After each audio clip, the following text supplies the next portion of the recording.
কেন কথা বলি? এই যে গুঞ্জান মনিস্ট্রি,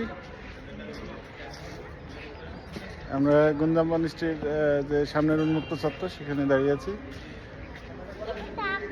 পিছনেই মন্দিরটা আপনাদের দেখেছি। এই যে এখানে পর্দার ভিতরে সব, ভিতরে ভিডিও করা অ্যালাউ নেই, আর আমার যাওয়ার প্রয়োজনও নেই, তাই আমি যাচ্ছি না।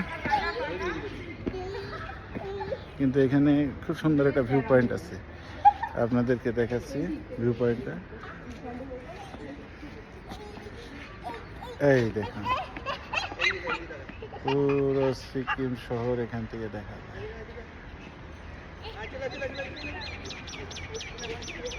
আজকে প্রচন্ড মেঘলা আবহাওয়া, আর আবহাওয়ার অবস্থা খুব একটা ভালো না হওয়াতে কিছু দেখা যাচ্ছে না।